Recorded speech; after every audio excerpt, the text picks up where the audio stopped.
Regimento Interno do TRT da 17ª Região, artigo 92 a 101. Título 2. Da Ordem do Serviço no Tribunal. Capítulo 1. Da remessa de processos à Procuradoria Regional do Trabalho. Artigo 92. Ao Ministério Público do Trabalho serão remetidos processos para emissão de parecer nas seguintes hipóteses. Inciso 1. Obrigatoriamente, quando for parte, pessoa jurídica de direito público, Estado estrangeiro ou organismo internacional. Inciso 2. Facultativamente, por iniciativa do relator, quando a matéria, por sua relevância, recomendar a prévia manifestação do Ministério Público do Trabalho. Inciso 3. Por iniciativa do Ministério Público do Trabalho, quando entender existente interesse público que justifique a sua intervenção.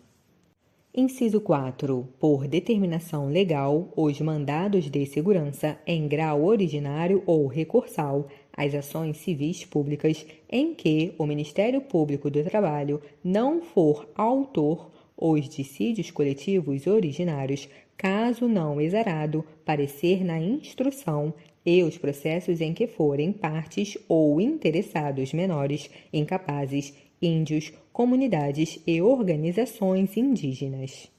Parágrafo 1º. À Procuradoria Regional do Trabalho serão encaminhados, após a instrução, os processos de competência originária do Tribunal Pleno ou de turma, nos quais figurem como parte pessoa jurídica de direito público, Estado estrangeiro ou organismo internacional.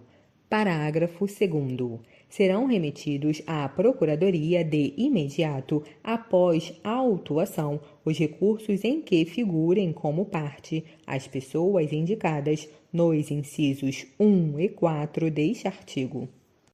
Parágrafo 3º. Não serão remetidos à Procuradoria Regional do Trabalho. Inciso 1. Processos oriundos de ações originárias nos quais for autora e, inciso 2, processos de remessa facultativa que exijam urgência no julgamento ou que versem sobre tema pacificado em verbetes de súmulas ou orientações jurisprudenciais. Capítulo 2. Da distribuição de processos. Artigo 93. Os processos serão distribuídos por classe, segundo a ordem em que forem apresentados. Artigo 94. As classes de que trata o artigo anterior se dividirão em conflito de competência, exceção de impedimento, exceção de suspeição, incidente de uniformização de jurisprudência, oposição. Arresto, atentado, busca e apreensão, caução, cautelar inominada, contra-protesto judicial, exibição. Interpelação, justificação, notificação, produção antecipada de provas, protesto, procedimentos especiais, ação rescisória.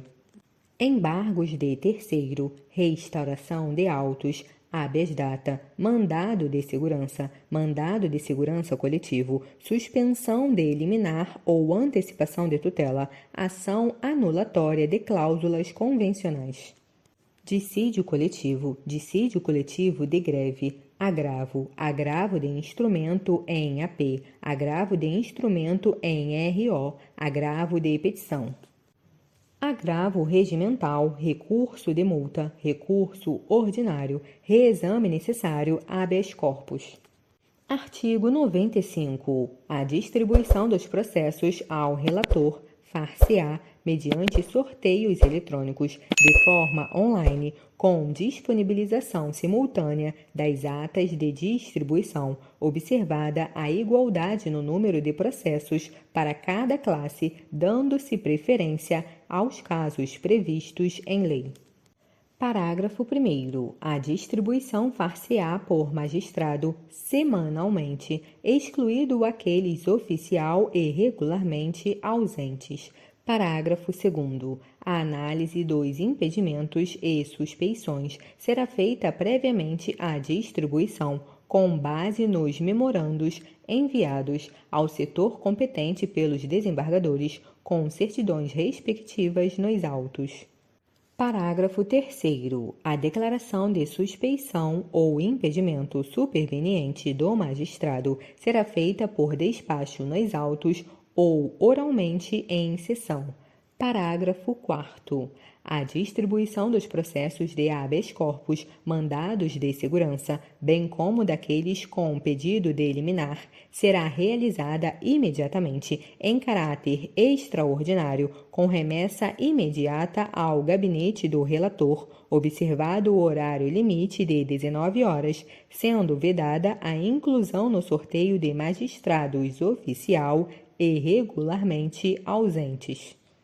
Parágrafo 5º. O relatório correspondente à distribuição dos processos será publicado no órgão oficial. Parágrafo 6º. A cada distribuição será distribuída aos magistrados a totalidade dos processos aptos existentes no setor de distribuição para serem relatados, devendo ser observada a igualdade do número de processos distribuídos a cada magistrado, o que deverá ocorrer na mesma distribuição ou na seguinte. Parágrafo 7º. Suspender-se-á a distribuição das medidas urgentes nos 5 dias úteis que antecederem as férias dos desembargadores. Parágrafo 8º. O exercício do cargo de presidente de turma não exclui o desembargador da participação na distribuição de processos como relator. Parágrafo 9º. Revogado. Parágrafo 10º. A presidência receberá unicamente distribuição de processos de competência originária e recursal do Tribunal Pleno, sendo excluído do sorteio apenas quando em viagem oficial fora do Estado do Espírito Santo. Artigo 96. Com a distribuição do processo, fica o relator vinculado, ressalvadas as exceções legais e regimentais. Parágrafo único. Haverá vinculação ao magistrado relator ou redator designado, efetivo ou convocado em exercício, nos processos recebidos pelo Tribunal, nos seguintes casos. Alínea A. Em virtude de provimento de agravo de instrumento. Alínea B. Agravos ou incidentes processuais verificados na execução de julgamento do Tribunal. Alínea C. Processo que, tendo baixado a jurisdição de primeiro grau, por força de qualquer decisão, retorne para novo julgamento. Alínea D. Em virtude de anulação do acórdão por decisão do Tribunal Superior do Trabalho. Alínea E. Os processos extintos sem resolução do mérito, nos termos do inciso 2 do artigo 253 do Código de Processo Civil.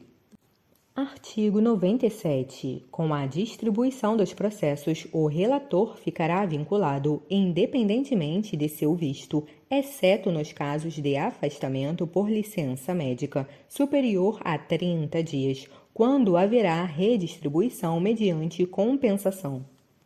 Parágrafo 1º. O desembargador afastado por motivo de licença médica receberá apenas distribuição ordinária proporcionalmente aos dias de efetivo exercício, tomando-se como base os dias úteis da semana, suspendendo-se durante o afastamento a contagem dos prazos de todos os processos a ele conclusos. Parágrafo 2º. Nos casos de impedimento ou suspeição, proceder-se-á à redistribuição do feito mediante compensação.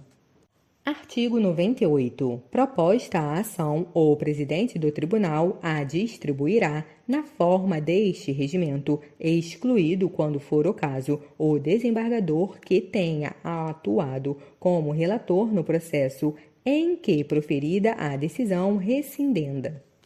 Artigo 99. Quando no mesmo processo houver interposição de mais de um recurso e o não recebimento de pelo menos um deles acarretar agravo de instrumento, este deverá ser processado nos próprios autos do recurso principal a ser distribuído ao mesmo relator.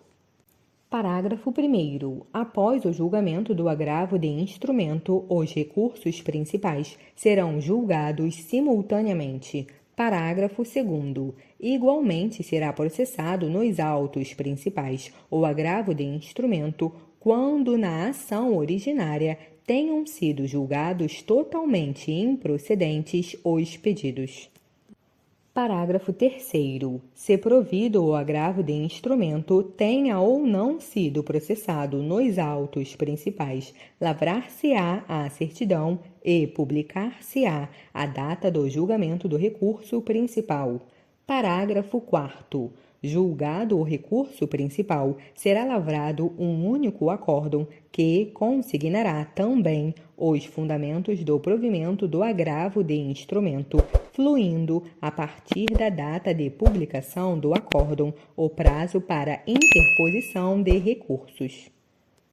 Artigo 100. Na distribuição de processos de competência das turmas, observar-se-á o seguinte: inciso 1. Todos os desembargadores que compõem as turmas concorrerão à distribuição em igualdade de condições. Inciso 2. No caso de impedimento ou suspeição de relator e não havendo na turma quem, desimpedido, possa atuar no processo, ele será redistribuído a um dos integrantes de outra turma. Artigo 101. As audiências de distribuição ordinária dos feitos de segunda instância serão realizadas às sextas-feiras, às 12 horas, no serviço de cadastramento processual e imediatamente remetidos os autos ao gabinete do relator.